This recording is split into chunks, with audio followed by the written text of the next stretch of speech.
So I have 1,000 questions. However, I've also had a luxury of sitting up here. So I'm going to open that up. If anyone has any questions, we might have time for 1 or 2 questions for the panel.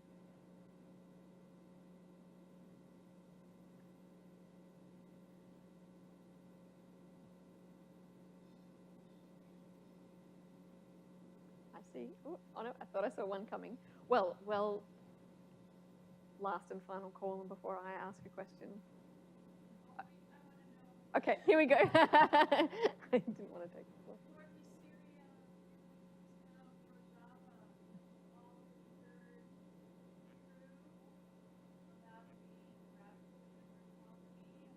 Oh, that's the book. It is, honestly feels like science fiction. And before anybody stops me and says there's much more to the story, there's much more to the story, right? So and certainly there's a whole diplomatic discussion around it. There's a discussion about NATO ally Turkey, who has a very different view. There's a policy discussion that's going on right around it. But yes, I mean, it is an absolutely stunning thing to see up close because it challenges so much of our visual library. You know, to see.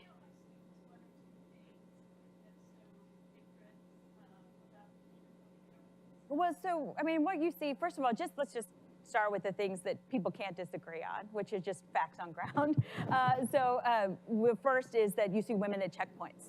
So when was the last time you were at a security checkpoint and there were women, right? There certainly within the U.S. military there are, but it's unusual, and certainly in that part of the world, to be going through checkpoints and to be stopped by women. The second thing is just going to training centers and seeing like 40 young women with braids and AKs. You know, like that. It's just, however you feel about that, it's something we've never seen. And then to the point of the political piece, which is really, you know, what everybody on the military side will talk to you about is the political piece. You have a founding document that goes much farther than any other founding document I've seen for this unrecognized sliver of no man's land in northeast Syria that says women and men are equal, women have full rights to education, economic and societal opportunity, banning child marriage, banning polygamy. Now, there is certainly a gap between what the legislation says and the way people live. But you know, I've interviewed young women most recently who were forced to marry ISIS fighters. A young woman whose brother joined ISIS, and then she was forced to marry his fellow fighter by her brother. She escaped. Her brother sent her back. She tried to get a divorce in an ISIS court. It didn't work out. She ended up being a survivor of extreme sexual violence. And she's now part of this all-women force. And you say, I said, well, what possibly could have given you the courage to do this? And she said, I don't want any other generation to have to survive this. And I think that's what you see every place in the world. And yes, it is particularly stunning to think of the journeys, because to your point about the generational gap, if you ask almost any one of these young women, Arab or Kurd or Christian, did your mother get educated? Almost all of them will tell you no.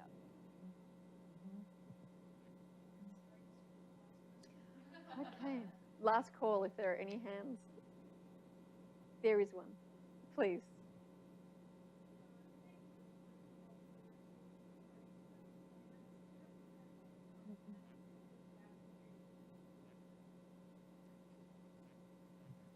Well, thank you again.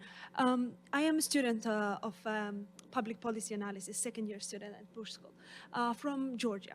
Well, my question is the following. All the issues we hear today raised by you is not discussed and not raised in mainstream security discussions, right?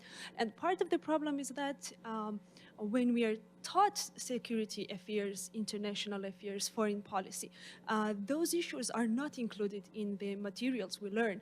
And back in Georgia, you won't be surprised that my educational background before coming here is international affairs, and I was never taught something like this, never. I knew many things about women's empowerment, political rights, economic rights, social rights, but this aspect especially was so invisible, so underrepresented, It was my first time understanding this nexus of women, women issues, feminism, security policy, foreign policy. How do you think that should be changed? Thank you. That's an excellent question. And there's clearly a lot of work to do. There's one initiative in particular that comes to mind that if you're not aware of, I'd love to share. A colleague of ours at Columbia University, Yasmin Ergas, has put together a collaboration of hopefully all of the leading educators, practitioners, professionals in security programs, international relations, foreign policy programs, development programs around the world who focus on gender and foreign policy, gender and security, et cetera. And sadly, it's a small group. On the other hand, it is growing, and even in the short time that this coalition has been in existence, there are more and more who join with every passing increment of 6 months when we come together and meet.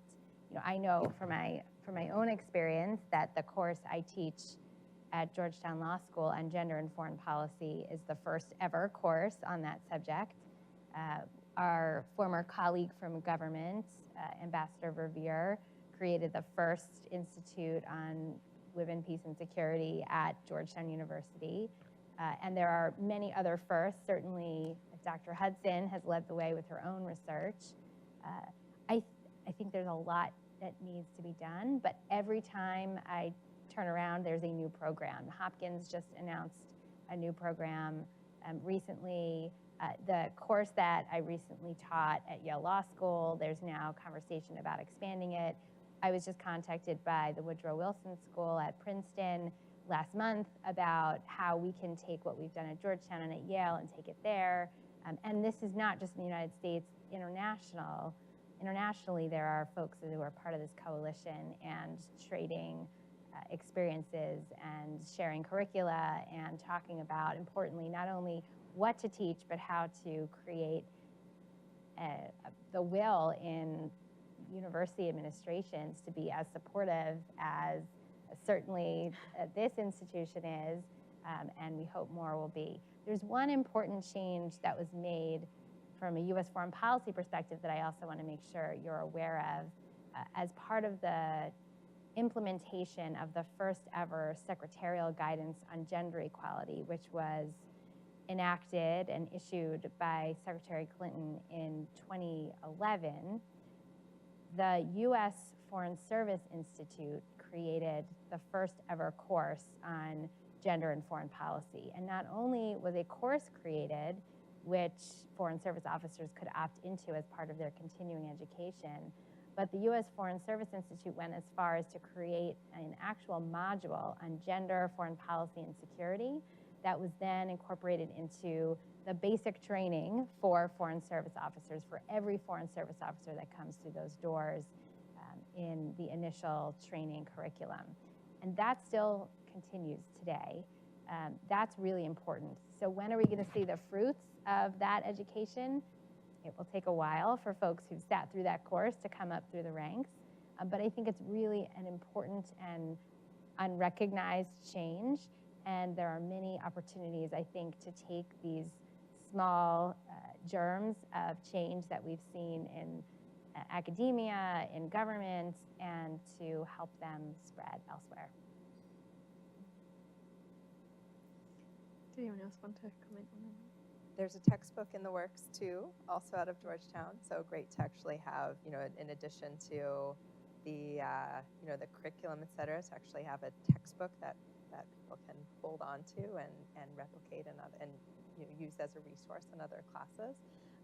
But to Rachel's point that we need both the kind of spread of these focus courses as well as building the network of allies that integrate a week module, that integrate some attention in their broader review courses of national security, IR, et cetera.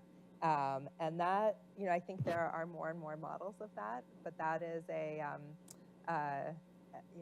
the joke is that it's retail politics. It's convincing professor by professor, department by department, that this is an important area to groom well-rounded students who understand all of the aspects of national security, and to make sure that this is part of their full student body's understanding of national security and international relations issues. And I think the more that, I think the evidence base, the growing evidence base helps, and now it's raising the visibility of the evidence and the research that's out there, that there are more and more, not just the textbook, but more and more peer-reviewed journals that have explored and documented different sides of this that professors can use and can draw on. So that's, really something that research base has really grown in the last 10 years or so. And so now it's, I think to us, conferences like this and others that helps spread the word about that, so that professors have it at their fingertips to integrate into their coursework. But it is a critical point. And in that vein, thinking about what kind of call to action we can have here as we close this panel, that responsibility is also all of ours as students, professors, in organizations, institutions, in academia, or even in government, that we can all play that role to shine that spotlight on those intersections of all of these issues that we're talking about, where they may not be so visible. And I guess that's something that everyone here is probably actually already doing, and that we can continue to do. So I'd like to if everyone could thank our panel here today. Thank you so much. Thank you.